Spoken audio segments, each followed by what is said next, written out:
Welcome back to another Cobbleverse video, but instead of us starting our new Cobbleverse journey in the Johto region, I decided to make this video in which I answer questions for those who are confused on how certain things work, especially with the big updates this mod pack has. How has everyone's day been so far? Now before we start, I want you all to understand that this is Cobbleverse, not Cobblemon, Cobbleverse. It is a completely different mod pack that expands the amazing experience you normally have in Cobblemon. But in this mod pack, as of right now, all of the first 3 regions are available to explore with many structures from other data packs, and even has their own original structure from the amazing creators of Lumiverse and I'm Mary. Both have done amazing things in every update they have, and they are still continuing on updating this mod pack with many more amazing updates in the future. I know that there are already a few questions in some of my videos, and I try my best answering with what I know of the mod pack so far. So please understand that some questions won't be properly answered, as some are way above my knowledge, and keep in mind, I will be primarily utilizing Moderate, as that's what me and my friends use to make the gameplay and give you all content. And if your question wasn't asked or answered in this video, leave them in the comments below and I'll try to answer it, and I will also leave the Discord server in the description below. So without further ado, let's get into this Q&A.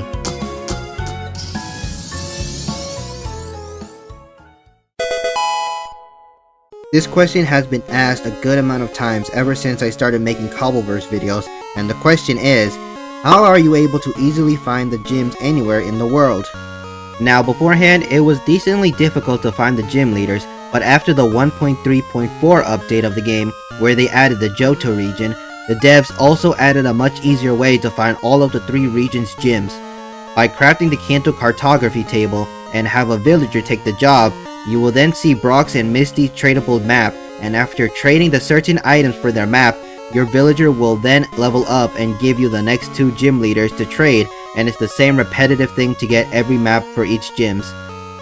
For Brock, you trade the Hardstone, for Misty it's the Mystic Water, Lieutenant Surge a Magnet, Erica a Miracle Seed, Koga a Poison Barb, Sabrina a Twisted Spoon, Blaine a Charcoal Stick and a Nether Wart Block, and finally Giovanni a Destiny Knot with a Skulk Block. These maps will take you directly to the nearest gym to make it an easier experience. And if you're wondering about the Johto and Hoenn gyms, they also have their own cartography tables, so you can trade their certain items as well to find their gyms. But very important note is that you first have to complete the Kanto series by defeating Blue, which he'll then drop the Johto book for you to start Johto, and the same thing for Hoenn after defeating Lance in the Johto series. The Johto structures will only spawn after clicking the blue link in the book, and it's the same exact thing with Hoenn after completing the Johto series. If you want to know what items you need to trade with the villager for Johto and Hoenn gyms, I'll leave a link down in the description below where it'll take you to the dev's wiki page with the right item needed to trade. Next question. This next question is for those who have issues when it comes to finding and spawning the Elite 4, which is, how can I find the Elite 4 and how do I spawn them? Though all 3 Elite 4 structures are in 2 different locations, both Kanto and Johto Leagues are in the End Highlands, where you normally find End Cities, while the new Hoenn League is actually located in the Overworld. In order to find these structures a lot easier, you can bring the specific cartography table to the End Highland, or Overworld if it's for Hoenn, and you right click on the table and just drop the specific item for the maps. For Kanto, use a Life Orb, for Johto a Deep Sea Tooth, and for Hoenn a Steel Hat. The devs did this because they realized that this makes it less stressful for bringing a villager into the end. Which also, side note, it's the same method for the map to work in the Nether for Blaine, which is the only actual way for his map to work, so shh. Now for spawning them, I will answer this with the Kanto League, as it's the first league everyone encounters on their journey. In order to summon each Elite 4 members, you will need 4 specific items. For Lorelei, you will need the Nevermelt Ice, for Bruno, a Focus Band, Agatha, a Cleansed Tag, and a Dragon Fang for Lance. Now for Blue, he automatically spawns like the other Elite 4 members, but in case they don't spawn in, that's why you have those items to spawn them in. On to the next question. This next question is for those who are concerned whether or not Pokemons and structures spawn, which is, how do you find every structure? Now for this question, if you don't mind having cheats on when you start your world, it will be an enormous help to determine whether or not these structures do spawn in your world. What I mean by this is if you have cheats on and then type in /location structure Cobbleverse, you should see all of these structures that the devs themselves created and added for us, which are the gyms, Elite 4, and even legendary structures such as the newest ones for the 3 Canto birds and their new structures. If you are able to see all of these structures when typing in these commands, you are good to assume that you can explore all of your world safely, knowing you will eventually run into a structure. Now this is the safest way in ensuring that the structures were spawning into your world, as before you would have to first create the world, and once you get in, you quit the game to only go back into the same world, as it was the only way for the structures to actually spawn before starting to explore. And also when you complete a region and move on to the next one, you must close and reopen your world in order for more structures to be unlocked in their respected regions. For example, after reopening your world after completing Kanto, you will then be able to explore new structures such as the Team Rocket's radio tower, Lugia's World Island, Ho-Oh's Bell Tower, and many more. After reaching the Hoenn region, that's where you will have every single structure unlocked in the world, and there will be more structures to know and learn in the wiki page down below in the description. On to the next question. Okay, this question revolves around primarily on the mod pack Mega Showdown, and the question is, how does one acquire and use Mega Stones, Z Crystals, Terrestrialization, and Dynamax/Gigantamax Pokemon? Now this is a really big one to explain for all 4 phenomenons, so bear with me as there is a lot to explain, starting with the Mega Stones. For the Mega Stones, you will need to explore the caves to find a meteorite that can spawn at the Y coordinates -5, and there are 2 different meteorites you need to find. One is to Mega Evolve your Pokemon, and the other for your Mega Bracelet. One is called Mega Site, which is at Y level -20, where when you mine to the center of it, you can acquire the blank Mega Stone for your Pokemon. And the second one called the Megaroid, which is the non-hollow one, meaning there is no inside, but in the center of this Megaroid, you will find the keystone that you as the player hold to Mega Evolve your Pokemon. After acquiring both items, you will then craft the keystone into a Mega Bracelet with the item shown on screen and with whatever Mega Stone you want to craft. You then give it to your Pokemon, and once you start a battle, whether in the wild or against trainers, you will see the Mega Stone icon under your Pokemon's moves. Click it before you use your move, and once you choose your move, your Pokemon will then Mega Evolve, increasing your Pokemon's stats. But wait, what if you want to showcase your Mega Pokemon outside of battle? Simply take your Pokemon out of its Pokeball, and when you have their Mega Stone on them, simply tap the Y button on your keyboard for them to Mega Evolve. But keep in mind, you still gotta have the Mega Bracelet equipped to you in order for this to work. Lastly, on the Mega Evolution side, for Rayquaza, you may realize that he doesn't have a Mega Stone for him. Simply have Dragon Ascent as one of his moves, and that's it, you'll be able to Mega Evolve him without any issue. Now for the Z Crystals, a lot has changed when it comes to this item, as previously, the only way to find this item was in the Trials Chambers, specifically in the boss's vault, where you had a low chance in acquiring one, and you can still choose that option. The only thing is that if your game mode doesn't involve mobs, you can't get the ominous bottle when defeating pillagers, meaning no Z Crystal, right? Well, actually no, because the devs actually implemented a structure called the Team Rocket's Tower, where at the top of the tower, after battling the grunts, you can open the barrels in the back of this room to find the ominous bottles and use them to get the Z Crystals in the Trials Chambers, which has the same chance of a heavy core appearing. If that's too much to understand or try to accomplish, fear not, as in the 1.3.5 update where they added Ash Ketchum's house, they also added a structure from Mega Showdown called the Abandoned Observatory, where if you climb to the top of this tower, you will find a blank Z Crystal at the top of the tower in this frame. Simply grab it and it's all yours. Now in order to get the specific Z Crystal you want, simply place the blank Z Crystal in the middle of the crafting table, and then grab 4 of what gems you want.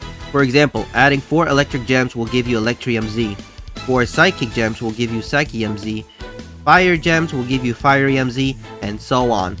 For the Z Ring for yourself, you will need to find a Sparkling Stone, which is a key item in crafting the Z Ring, which can only be found in the structure archaeological site, where you can use a brush to sweep the suspicious sand, which is different from normal sand, and you will simply craft it with the item shown on screen, equip it to your arm, give the Z crystal to your Pokemon, and once in battle, you will have the option to use it at the bottom of the Pokemon's moves.